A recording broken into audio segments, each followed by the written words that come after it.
২৭ বছর একটা মানুষ লোহার খাঁচায়। বাইরের পৃথিবী বদলে গেছে, কিন্তু সেই দরজা বন্ধই আছে। আজ ১১ই ফেব্রুয়ারি ১৯৯০। ভোর থেকেই কারাগারের বাইরে হাজার হাজার মানুষ। কেউ জানে না ঠিক কখন সেই দরজা খুলবে। সারা বিশ্ব অপেক্ষায়, কারণ এই সরকার আগেও প্রতিশ্রুতি ভেঙেছে। মানুষ বিশ্বাস করতে ভয় পাচ্ছে। বিকেল গড়িয়ে যায়, ভেতরে একজন ৭১ বছরের মানুষ পরছেন সেই পোশাক যেটা তিনি রেখেছিলেন এই দিনের জন্য।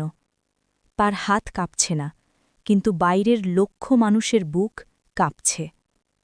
হঠাৎ গেট নড়ে ওঠে, ক্যামেরার ফ্ল্যাশ, চিৎকার, কান্না। সেই দরজার ভাঁক দিয়ে বেরিয়ে আসেন নেলসন ম্যান্ডেলা, ডান হাত উঁচু, মুষ্টিবদ্ধ। ২৭ বছর তাকে থামিয়ে রেখেছিল একটা সিস্টেম, কিন্তু সেদিন প্রমাণ হয়ে গেল, যে মানুষকে বিশ্বাসের জন্য কারাগারে রাখা যায়, সে একদিন সেই কারাগারের দরজাই ইতিহাস বানিয়ে দেয়।